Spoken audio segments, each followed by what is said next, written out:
Assalamualaikum warahmatullahi wabarakatuh. Alhamdulillahi rabbil alamin. Wassalatu wassalamu ala asrofil anbiya'i wal mursalin wa ala alihi wa sahbihi rasulillahi ajma'in. Amma ba'du. Pertama-tama, marilah kita bersyukur kepada Allah Subhanahu wa Ta'ala yang telah memberikan kita kesehatan sehingga kita dapat mengikuti perkuliahan online ini. Dan tidak lupa juga kita menyampaikan sholawat kepada Nabi besar Nabi Muhammad SAW dengan mengucapkan Allahumma sholli ala Sayyidina Muhammad wa ala ali Sayyidina Muhammad. Baiklah, saya Usama Askah dari kelompok 3 akan memulai mata kuliah hari ini dengan judul Hakikat Profesi Administrasi Pendidikan. Bagian 1. Esensi profesi dalam masyarakat. Kata esensi yaitu usaha sadar dan terencana untuk mewujudkan tujuan. Esensi profesi kependidikan terdiri dari dua ranah, yaitu profesi pendidik dan profesi tenaga kependidikan. Pendidik dan tenaga kependidikan (PTK) merupakan dua jenis profesi atau pekerjaan yang saling mengisi. Pendidik dengan derajat profesionalitas tingkat tinggi sekalipun nyaris tidak berdaya dalam bekerja tanpa dukungan tenaga kependidikan. Sebaliknya, tenaga kependidikan yang profesional sekalipun tidak bisa berbuat apa-apa tanpa dukungan guru yang profesional sebagai aktor langsung di dalam dan di luar kelas, termasuk di laboratorium sekolah.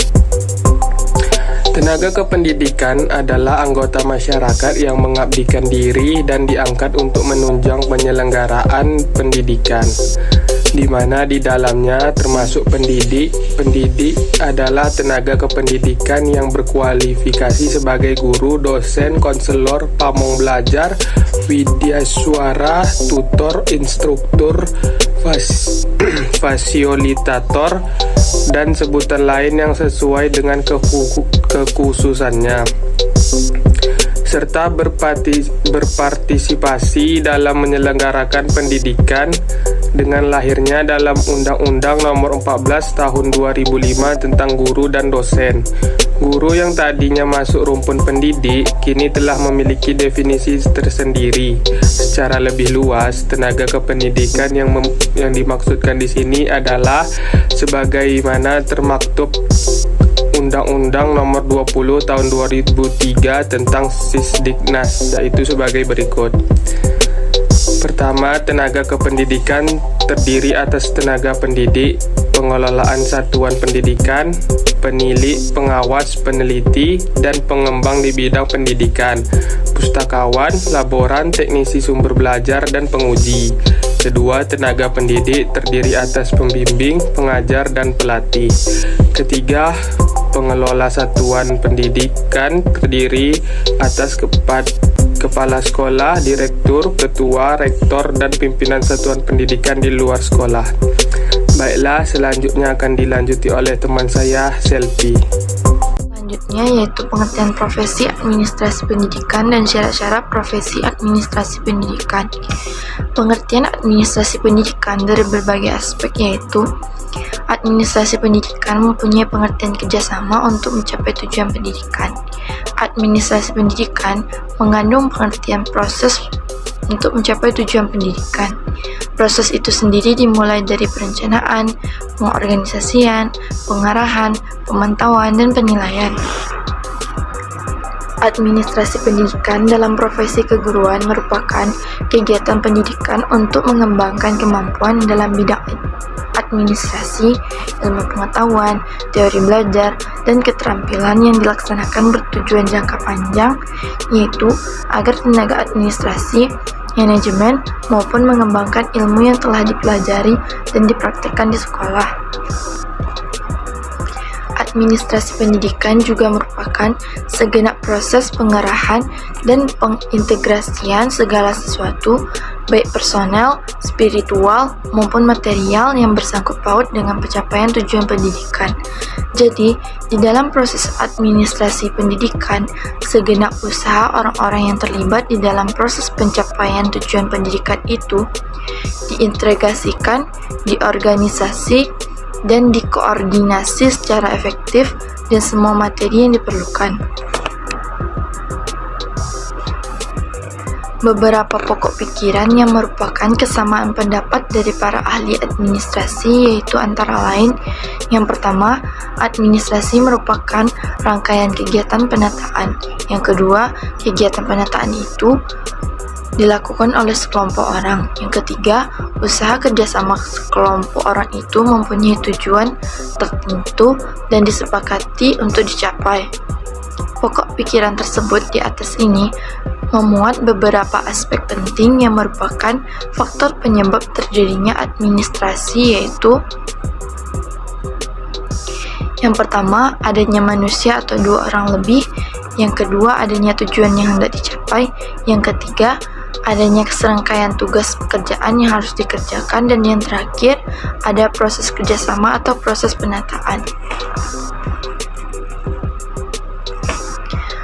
Pengertian administrasi pendidikan juga dapat dirumuskan dari berbagai sudut pandang seperti kerjasama, proses kerjasama, sistem dan mekanismenya, manajemen, kepemimpinan, proses pengambilan keputusan, komunikasi, dan ketatausahaan. Lingkup pembicaraan tentang administrasi pendidikan itu juga tergantung pada level tujuan pendidikan yang ingin dicapai, yaitu pada tingkat kelasa sampai pada tingkat sistem pendidikan nasional. Makin luas cangkupannya, maka makin banyak yang terlibat dan makin kompleks permasalahannya. Kemudian, syarat-syarat profesi administrasi pendidikan yaitu dari segi pendidikan atau pengalaman. Yang pertama, berpendidikan minimal D3 atau yang sederajat. Yang kedua, berpendidikan minimal S1 pada program studi yang relevan. Yang ketiga, sudah pernah mengabdi di jajaran staf pendidikan sebelumnya atau syarat yang lebih diutamakan. Kemudian dari segi kemampuan atau skill, yang pertama, memiliki sertifikat tenaga administrasi sekolah atau madrasah dari lembaga resmi yang telah ditetapkan pemerintah. Yang kedua, mampu menguasai Microsoft Office. Setelah saya akan melanjutkan poin yang ketiga, perkembangan profesi administrasi pendidikan di Indonesia. Di Indonesia, administrasi sebagai proses penyelenggaraan yang merupakan gejala sosial telah ada jauh sebelum bangsa Eropa mengenalnya sebagai ilmu pengetahuan. Pada sekitar abad ke-7 dan abad ke-8 Masehi, kurang lebih 1000 tahun yang lampau, yaitu pada zaman Majapahit dan Sriwijaya, administrasi sudah ada bersama-sama dengan ekspansi kedua kerajaan ini. Bahkan lebih maju dan tinggi taraf penyelenggaraannya, baik administrasi negara maupun administrasi niaganya bila dibandingkan dengan negara-negara lainnya. Bukti untuk hal ini ialah pada zaman Majapahit telah berhasil menyatukan negara yang lain, negara-negara yang ada di kawasan Nusantara, bahkan sampai keluar wilayah Republik Indonesia sekarang ini. Karena Majapahit sangat disegani oleh negara-negara di sekitarnya. Demikian pula Sriwijaya dengan hubungan dagangnya mengarungi lautan dengan kapal-kapalnya yang megah menjadi terkenal oleh negara-negara yang jauh dari kawasan Sriwijaya pada saat itu. Walaupun administrasi sebagai proses kegiatan sudah dikenal jauh sebelumnya, namun sebagai ilmu pengetahuan baru dikenal pada sekitar tahun 1957 yang ditandai dengan suatu momentum didirikannya LAN atau Lembaga Administrasi Negara di Jakarta. Tahun-tahun sebelumnya kegiatan untuk mengembangkan ilmu administrasi ini telah ada di Indonesia seperti 1. Tahun 1954 pemerintah mendatangkan suatu perutusan dari negara Amerika Serikat untuk mengadakan penelitian tentang administrasi kepegawaian di Indonesia. Perutusan ini diketuai oleh Edward H. Littlefield dibantu oleh C. Rankin. Hasil penelitian ini dirumuskan dalam sebuah saran kepada pemerintah Republik Indonesia dengan judul Training Administration on Indonesia. Yang kedua, tahun 1959, pemerintah mengundang kembali sebuah tim ahli dari negara yang sama dengan diketuai oleh Layton Caldwell dengan dibantu oleh Howard L. Time. Hasil pertemuan dengan tim inilah yang kemudian mendorong pemerintah negara Republik Indonesia untuk mengembangkan ilmu administrasi melalui LAN tersebut. Dari sinilah berkembang dan berdirinya berbagai perguruan tinggi dan fakultas-fakultas dengan mengembangkan ilmu administrasi, mulai dari administrasi negara, administrasi niaga, administrasi pemerintahan, administrasi pembangunan, administrasi pendidikan, administrasi perkantoran, dan lain sebagainya. Perhatian besar pemerintah Republik Indonesia terhadap perkembangan ilmu administrasi, terutama sekali karena pada awal-awal tahun kedaulatan dipulihkan. Banyak jabatan-jabatan penting yang semula ditempati oleh orang-orang Belanda menjadi kosong, sedangkan tenaga-tenaga yang ada sangat kurang kemampuannya untuk mengisi kekosongan tersebut. Sehingga merupakan masalah yang berat bagi suatu negara baru seperti Indonesia pada waktu itu.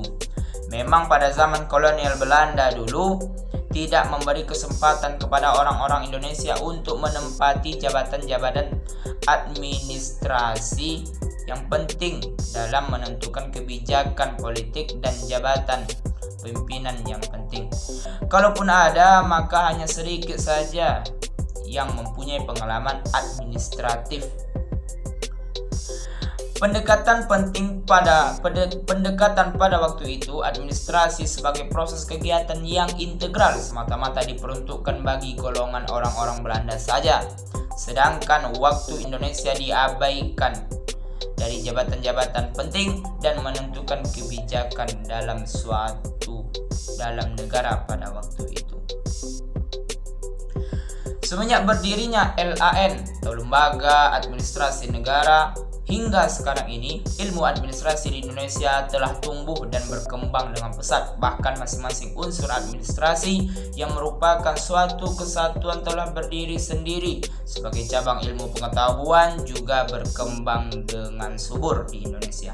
Misalnya,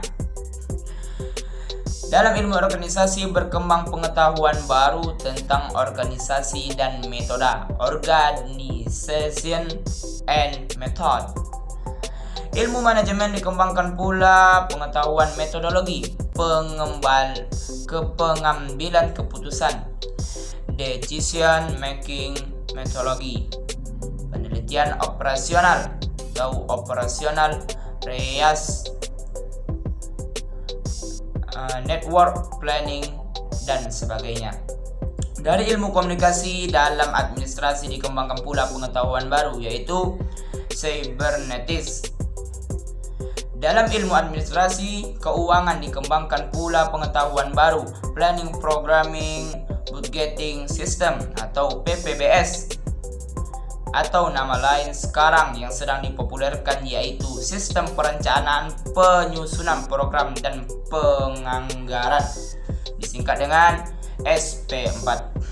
Dari ilmu tata usaha dikembangkan pula pengetahuan baru yang ada hubungannya dengan komputer seperti Automatic Data Processing atau disingkat dengan ADP, dan Management Information System atau disingkat dengan MIS, dan sebagainya. Sementara diusahakan untuk dikembangkan pula ilmu-ilmu kebudayaan administrasi, administrasi ekonomi, pembangunan, dan sebagainya sebagai jawaban atas problem pembangunan di negara kita sekarang ini dan untuk waktu-waktu mendatang. Administrasi pendidikan di Indonesia adalah merupakan bagian atau cabang dari administrasi umum, khususnya administrasi negara, di mana dalam praktek penyelenggaraan administrasi pendidikan pada umumnya tetap berhubungan dengan pola penyelenggaraan sistem administrasi negara. Karena itu, administrasi pendidikan di Indonesia dilaksanakan berdasarkan ketentuan-ketentuan yang diatur oleh negara atau pemerintah. Dengan berkembangnya ilmu administrasi di Indonesia ini telah memberi angin segar dan ramai berdirinya lembaga-lembaga pendidikan, balai pembinaan dan latihan jabatan pegawai, sekolah staf dan calon pemimpin, penataran pra-jabatan dan dalam jabatan untuk melengkapi dan meningkatkan ilmu pengetahuan serta disiplin administrasi yang lebih mantap dan dinamis guna mewujudkan cita-cita pembangunan bangsa yang pada suatu saat akan mampu berdiri di atas kemampuan bangsa sendiri tanpa menggantungkan diri kepada bangsa-bangsa lain.